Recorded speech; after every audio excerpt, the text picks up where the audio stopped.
This Ag Vision program is made possible through the generous support of Syngenta Seeds NK brand.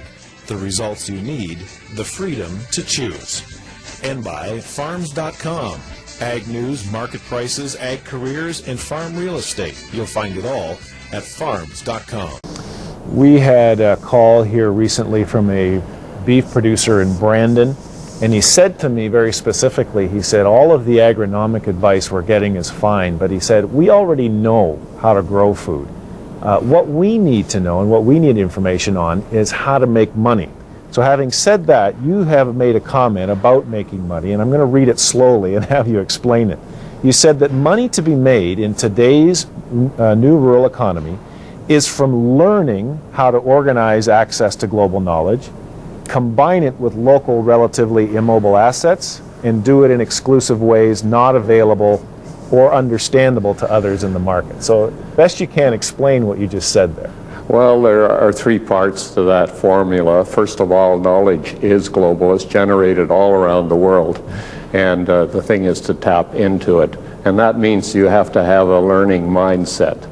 Learning goes on long after Dad taught you to drive your tractor for the first time, and it goes on long after high school. The second point is that one of the reasons for low net farm incomes in Canada is that a lot of the assets in agriculture are immobile. That is, they're tied to the place where they are at. The third part of this is that this formula is that if you select the knowledge that you need from this global menu, then you can free up these assets. For example, when we export wheat and beef from Western Canada, we're really exporting water that we couldn't otherwise export. We're also exporting talent, and we're exporting the services that come from our infrastructure that's tied in place. So the knowledge is what makes a lot of the products, or a lot of the value in our immobile assets tradable. And on the subject of making money, you made another comment on that. You said the way rural assets are organized and property rights rearranged is where the money is. What does that mean? Well, in our economy, certainly it's a question of ownership and property rights. We often forget this. But we hold property rights to our land and to our own intellectual property. What we need to do is acquire by leasing or some other kind of an arrangement, such as when I buy a new Flexicoil drill or a Bourgault. When I buy that kind of equipment, I'm buying somebody else's knowledge. And for a fee, they transfer the rights to use that knowledge. Then I have the exclusive rights to use that drill on my land with my land property rights, and on it goes. And it's the way I organize these property rights and strategically access the ones I need and get rid of the ones that create risk for my business that will make me money. Another statement, and I think you've dealt with this in some level already, you said that the old paradigm is a production-based organization of land, labor, capital assets with a supplier-provider perspective. The new paradigm is an organization of knowledge-based assets with the end-user perspective. Yes, sorry to interrupt, Kevin. There are two parts to that statement. The second part first, and that is that value is created when someone values what you're doing.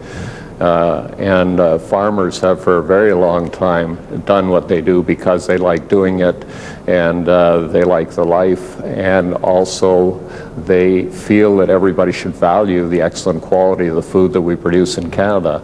Well, I've worked in many other countries, and for example, our beef industry is challenged by excellent beef from many other places in the world. We have to look at what people value in our beef, what people value in the products that we offer them. And if they do value them, we'll make money. If they don't value them, or there are substitutes for these, such as industrial substitutes for protein and fats, then we will not make money. So we have to be agile in moving towards what people want and desire. And those wants and desires are very dynamic, especially as the world gets more and more affluent. And are you suggesting then that part of the issue in agriculture is that our understanding of the wants, that dynamic has been fairly static? Because you would ask a beef producer, as you alluded to, they think, they will argue they are already adding value, creating value, taking corn, taking pasture, making a high value protein out of it, and yet they experience the frustration, they feel, that it's not valued by the market. Well, I think there's been a little bit of a con in our agri-food policy that livestock really is one of the ways to add value and to grain, cereals, and it ends there. I mean, that was the argument behind getting rid of the export subsidy known as the crow rate. But in fact, you have to go much closer to the consumer, and that's why the agriculture processing and the food, let's say the food industry in Canada, is where all the high rates of return accumulate.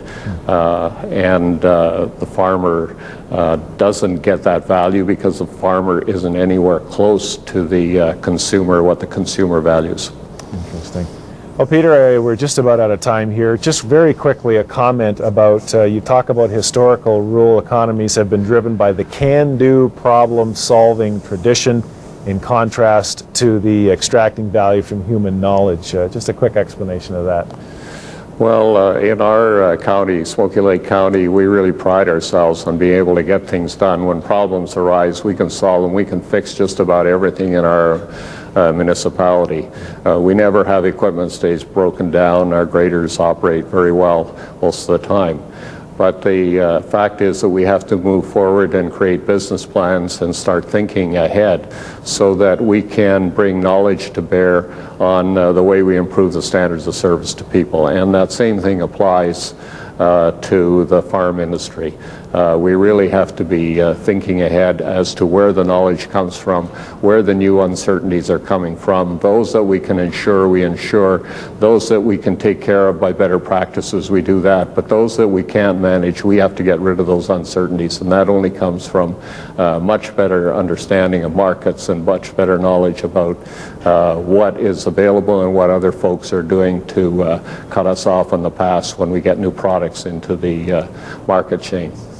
We'll have to leave it right there. Peter, I appreciate you taking your time to speak with us today. Well, you're very welcome, Kevin, and I'm honored that you thought of asking me a few questions. And our thanks also to the folks at City TV in Edmonton for arranging today's interview.